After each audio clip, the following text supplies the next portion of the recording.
Good morning, student, and good morning, everyone.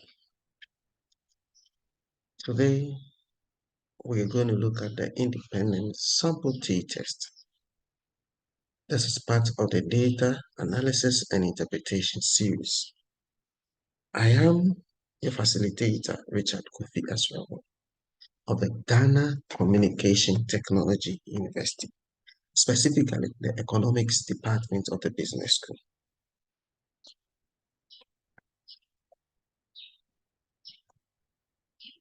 What am I looking out for today?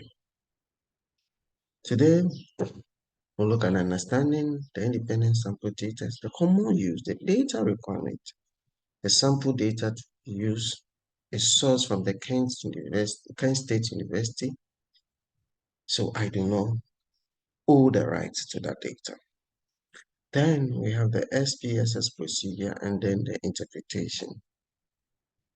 So the independent sample t-test, what do we use it for? We use it to compare the means of two independent groups in order to determine whether there is statistical evidence, keyword statistical evidence, that the associated population mean are significantly different, meaning they are not as a result of chance, implying that we have enough evidence to justify that these differences are as a result of the randomness of the data, not because of chance. For example, you conduct a study between male and female in mathematics, and you've only found out that females were doing better than males. Probably, if it is as a result of chance, it might be that the females concentrated on the areas that the questions were coming from, and hence they performed better. In that case, we cannot use it for policy formulation because it's as a result of chance. So statistical significant evidence is important. Again, how is the independent sample t-test known? These are the various names: uncorrelated t-test, unpaired t-test, two sample t-test, among others.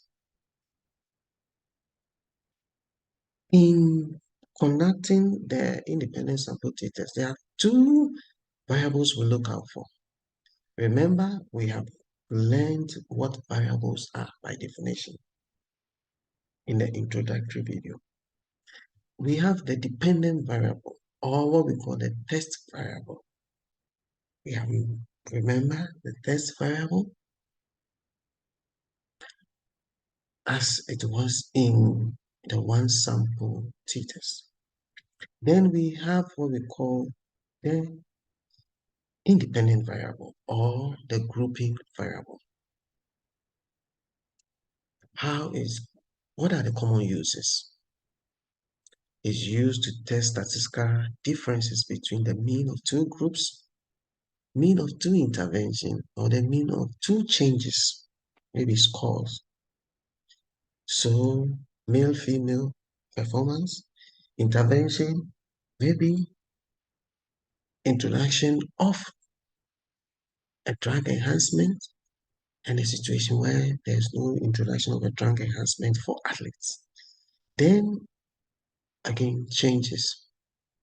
Note that an independent sample t-test can only compare the means of two and only two groups. It cannot compare more than two groups. Very, very important. If you are doing more than two groups, then you go for the one-way ANOVA or the ANOVA in general. So what are the data requirements? Your dependent variable must be continuous. Your independent variable must be continuous. That means they must be interval or ratio. I repeat, your dependent variable must be continuous. That is interval or ratio. Then your independent variable must be categorical. Exactly two categories. Now, Again, the independent sample or group must show some elements of independence of observation.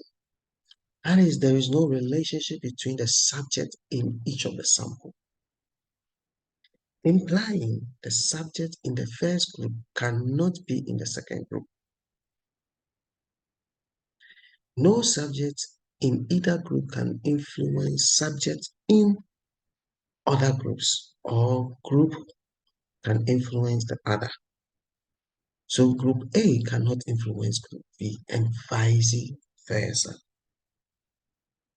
So if you are an online student or a face-to-face student, right, you cannot have an online student influencing a student who is in-person student or face-to-face as we call it, and vice versa.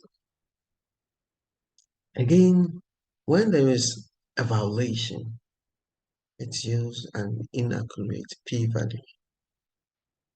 Watch my series of my video that explain what the p-value, the t-value, the f-value, among others, is. Again, the random sample of the data of the population is important. The data must be what? Normally distributed, again with methods. And a non-normal population distribution, especially those with thick tail or heavy skewed, considerably reduce the power of the test. And a moderate or large sample in a violation of normality may yield an inaccurate p-value. There must also be what? No outlier. Remember the data requirement? Randomness, normal distribution, no outlier. Homogeneity of variance, very important, that the variance are approximately equal across groups. And again, when this assumption is violated and the size for each group differ, the p-value is not trustworthy. However, the independent sample t-test output also include an approximated t that is not based on the assumption of what? Equal population variance. So, violation of homogeneity. You cannot trust the p-value. Now, if this happens, what are the alternative statistics? You can use the Winch t-test. The Winch t-test is also known as unequal variance t-test or separate variance t-test. So if homogeneity is violated, we go in for the Winch t-test. Again, when one or more of the assumptions, homogeneity, normal distribution, randomness, if it is violated, then you go in for the non-parametric man-weight UT test instead. I repeat, when any of the assumption is violated, when one or more of the assumption is violated, then you go for the non-parametric man-weight UT test instead. What hypothesis do we test? The null hypothesis says that the mean of the population mean are equal. Alternative says they are not equal. HO is a null hypothesis. H1 is the alternative. Again, you can write it this way. The population mean of 1 minus population mean of 2 is equal to 0. That means the difference between the two population mean is equal to 0. And then the alternative will be the difference mean between the two population mean is not 0. Now, The independent sample t-test require the assumption of homogeneity of variance. And the test for homogeneity of variance, when it comes to the independent sample t-test, is called the Levin's test,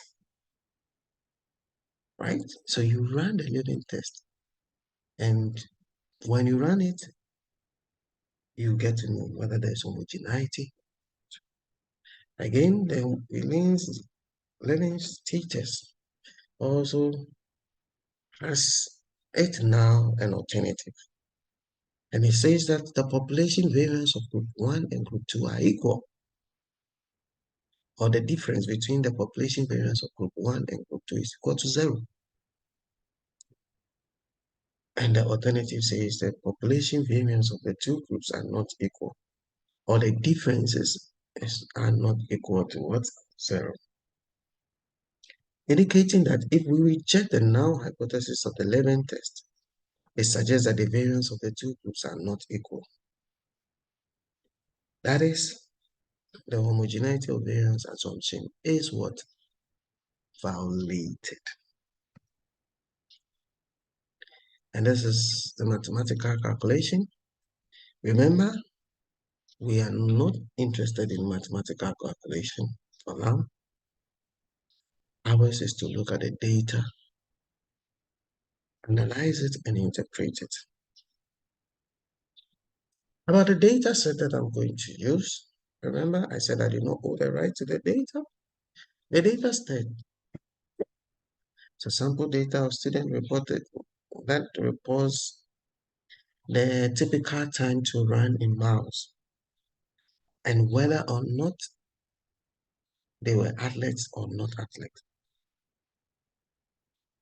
Right? We make some assumptions that we want to know if the average time to run in miles is different for athletes and non-athletes.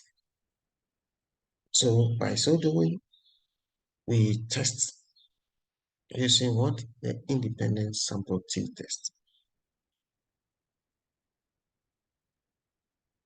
Now, before we conduct it, the independent sample t-test, we must first and foremost examine the data. How do we examine it? We go to analyze descriptive statistics and explore in SPSS. And this is the result the SPSS will generate. I will demonstrate it very soon. If the variance were indeed equal, we would expect the total length of the box plot to be about the same for both. From the box plot that we have here, the spread of observation for non-athletes is much greater than the spread of the observation for athletes.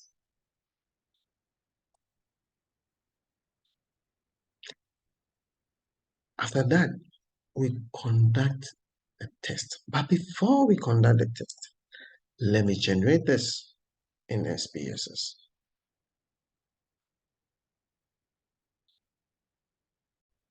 To demonstrate this, I open my SPSS. I go to Analyze, Descriptive Statistics, Explore.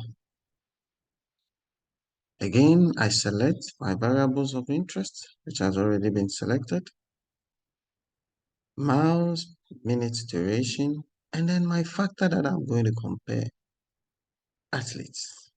I am interested in both the statistics and then the plot, so I select both. You could also do it here. You can even check if there are outliers. So let me check if there are outliers. And then a plot has already been taken. I would also want to demonstrate the stem and leaf. You could as well do a histogram, but we'll do that at a later time. But after that, I clicked on OK. And then voila, this is my result. So I quickly go down Not interested in all this. I'm interested in much more the box plot. And this is the box plot. From the box plot, you could even see there are no outliers. Remember, watch my video on graphs for further understanding. Okay, well that done, let's move on to look at how to run the independent sample t-test. Analyze, compare mean independent sample t-test. We'll move the athletes to the grouping field and then the mouse in miniaturation to the test area. The athlete is defined as the independent variable and the mouse miniaturation is defined as a dependent variable. Again, we click on defined to open the window. And remember, we enter the code because per the coding, non-athletes were coded as 0. Athletes were coded as 1. So we enter the box. We click on continue and we click on OK. We will demonstrate it very soon in SPSS.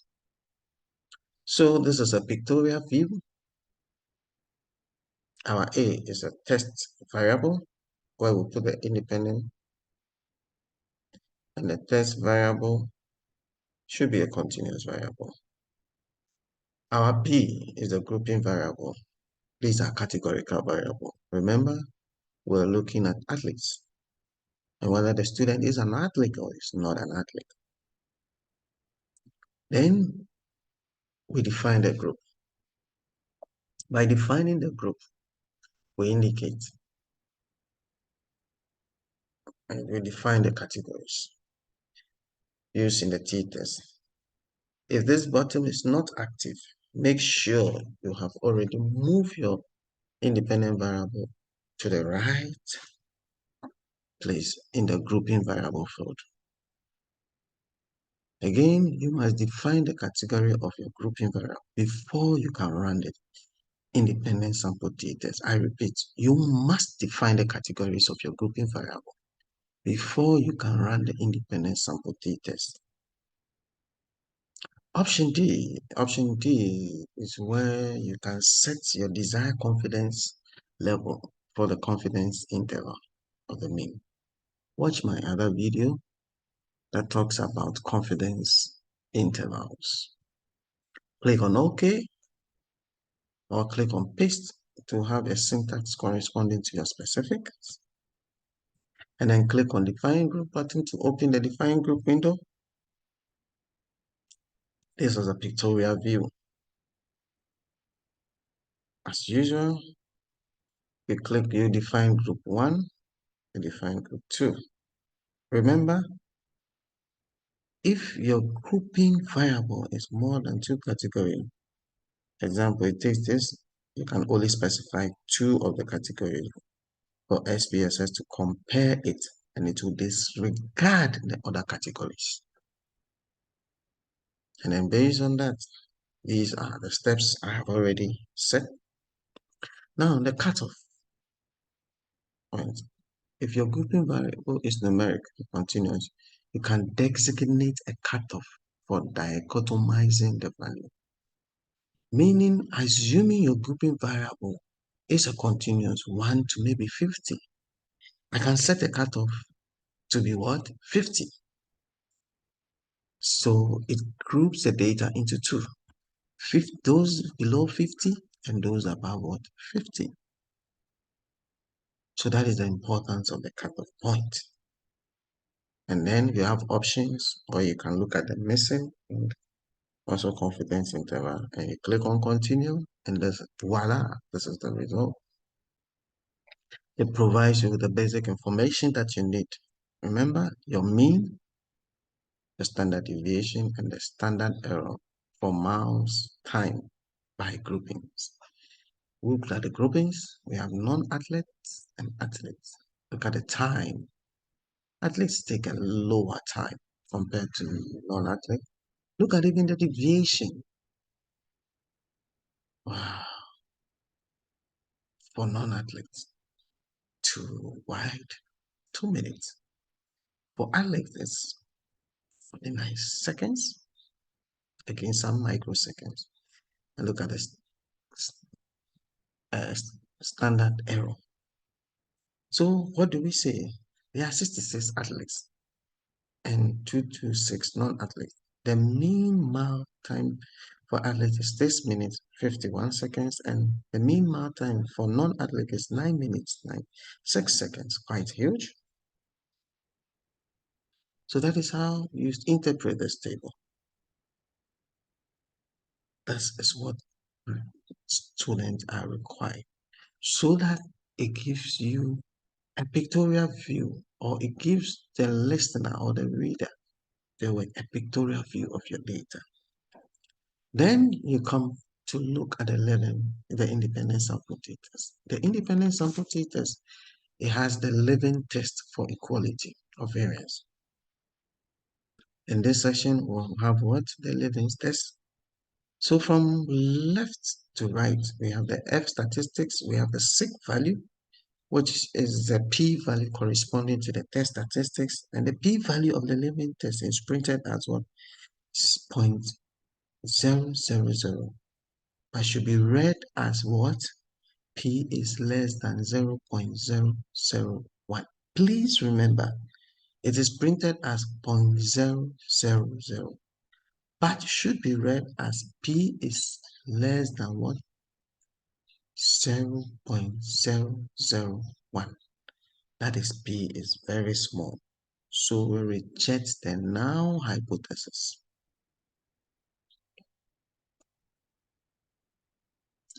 The output, the living test, and conclude. So from the living test and conclude that the variance in miles time for athletes is significantly different from non-athletes. The equal variance not assumed rule for the t-test and the corresponding confidence interval results also point to the same direction. Right. Now, the t-test of equality of means provide the results of the actual independent sample t-test from left to right. We have shown you how to compute the t value and the degree of freedom, so I'm not going to dwell so much on it. Again, the sig value, that's for t till the p value corresponds to the given test statistics and the degree of freedom. The mean difference, remember, is the difference between the sample, that is for athletes and non-athletes. Also correspond to the numerator of the test statistics, and then we have the standard error differences. That is the difference of the mean estimates.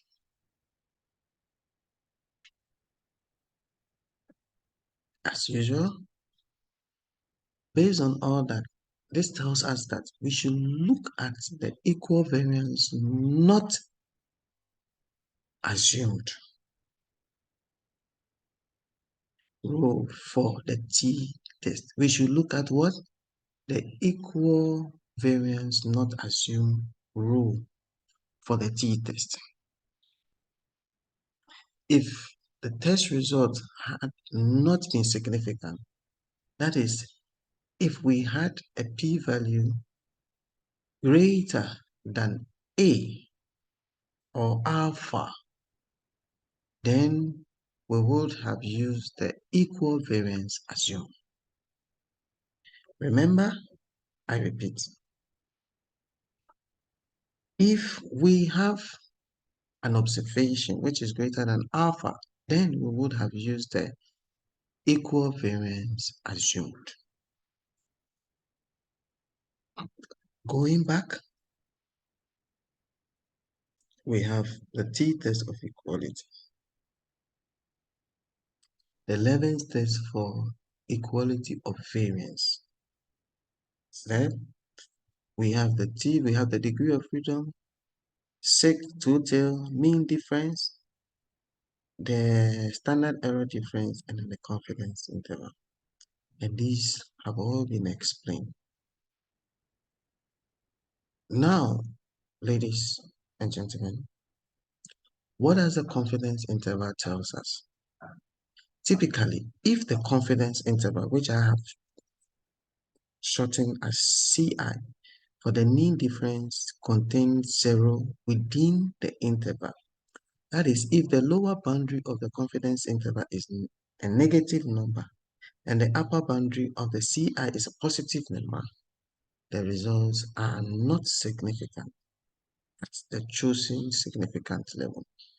Remember, if the lower boundary is a negative normally, and then the upper boundary is a positive, then the test result is not or are not significant at the chosen significant level. In an example that we have a confidence interval to be between 1.57 and 2.32, which does not contain 0. This agrees with a small p-value of the significant test. What am I saying? Going back to our SPSS,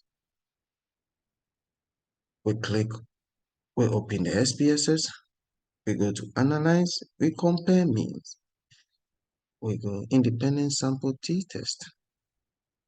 Based on that, we are interested in a test value of what? The mean minute. We are also interested in our grouping variable, Alex. I click on Define Group. We have 0 for non-athletes and 1 for athletes. And of course, I am using a categorical variable, so I don't need a cutoff. So I click on Continue. Option. I still want to maintain a 95% confidence interval. And then from there, I click on OK. And beautifully, my result is generated in SPSS. Remember, it is the same as what is generated it's the same as what is copied onto the slice. So this is what we are referring to. Look at the lower confidence interval. Look at the upper confidence interval. It is not negative for the lower, so it means it is significant. You can even look at the sig value. The F value also is very significant. Please watch my video on F sig T. That is very important. And look at the mean difference. The difference between the mean 0, the 9, the difference between the two means will give you this, the mean difference. Okay, with that said, how do we conclude? Remember, in your conclusion, you would have talked about 1, the descriptive of the variable, the mean, the standard deviation, and then the standard error for athletes and non-athletes. You would have done the Leibniz test, and your p-value is less than your chosen significant value, alpha, which is what 0.05. It is less than 5%. We can reject the null hypothesis and conclude that the mean difference in mile time for athletes and non-athletes is significantly different. Remember, the null hypothesis says it is what? Equal. The alternative says it is not equal. But we found out that significantly, there is a significant difference between the miles covered by athletes and non-athletes. So we reject the null hypothesis and conclude that the mean mile time for athletes and non-athletes is significantly different. That is the first conclusion we draw. And the most important. Then, based on the result, we can also state the following in a different way. There is a significant difference in mean mile time between athletes and non-athletes, then we state the t-values, right? And then the p-value, the average mile time for athletes was 2 minutes and 14 seconds, lower than the average mile for non-athletes. And this is from the table, the main difference, if you remember. Based on that, ladies and gentlemen, this is how we interpret it. Very easy. All that we have done is to arrive at this interpretation. Take home as this. For you to interpret, you need to know the various names of the independent sample t-test, what it is used for, what are the data requirements, what are the assumptions, what are the procedure you use to in SPSS, and again, how do we interpret it? Remember, we always compare it to the significant level or the alpha value of 0.05. That is 5%. And if your p-value is less than 5%, you reject the null hypothesis and conclude that indeed there is a significant difference between the two samples that you are comparing. Thank you very much, and I hope to see you in the next slides where we talk about the pairwise. Very interesting. Bye-bye for now.